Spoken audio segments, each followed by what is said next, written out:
nama saya Heru Mulia. Saya berasal dari jurusan Ilmu Lautan kelas 6A. Nah, di sini saya ingin menjelaskan sedikit tentang produktivitas perairan.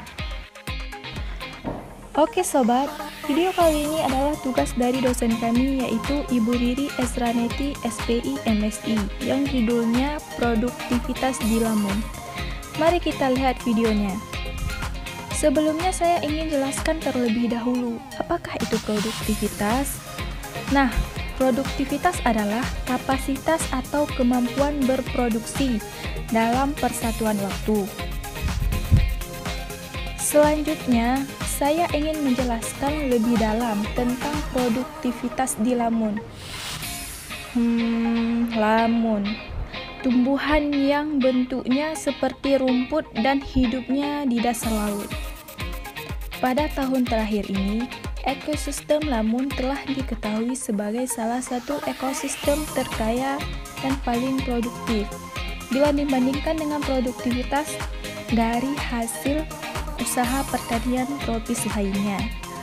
Dengan adanya produktivitas primer yang tinggi seperti ini, maka dapat dikatakan bahwa salah satu fungsi lamun adalah menjaga atau memelihara produktivitas dan stabilitas pantai pesisir dan ekosistem estuaria.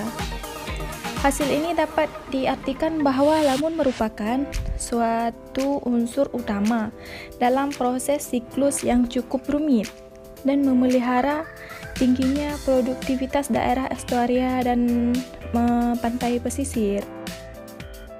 Peranan lamun dalam siklus tersebut telah disimpulkan oleh Ward et al. 1969, yaitu yang pertama, lamun mempunyai produktivitas dan kecepatan tumbuhnya yang tinggi, bahkan lebih dari 2 kali lipat dari tumbuhan lainnya.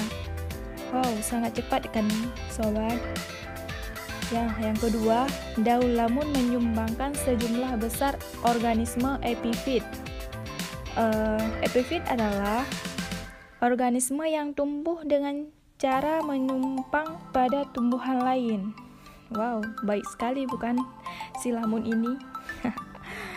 Yang ketiga, beberapa organisme memakan langsung daun-daun lamun.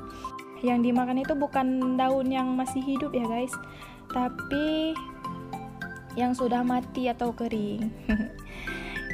Yang selanjutnya, yang keempat, banyak material serasa tersimpan dalam sedimen, termasuk material akar yang berguna untuk memelihara aktivitas siklus sulfur.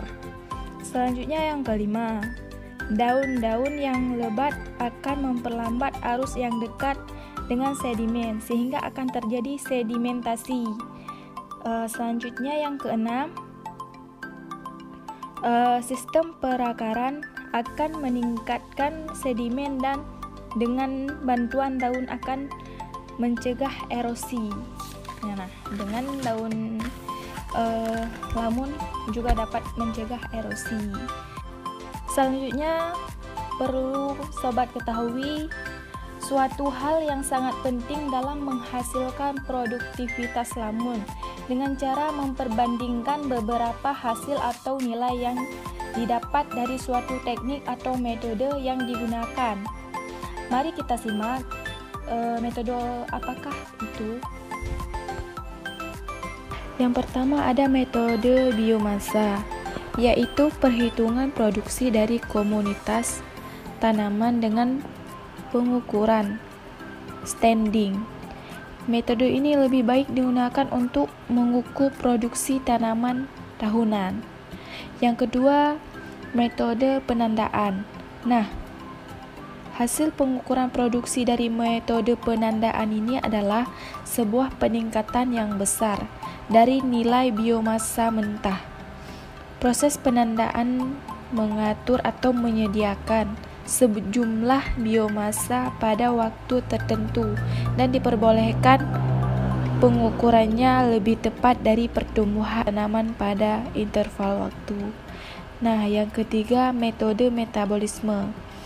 Metode ini merupakan proses fotosintesa yang pada dasarnya dari reaksi redoks, yang intinya bagi saya dan kita semua harus mengerti ilmu kimia.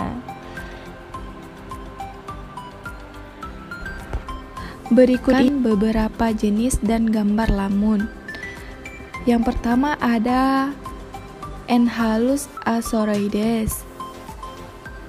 Yang kedua, Thalassia hempirci.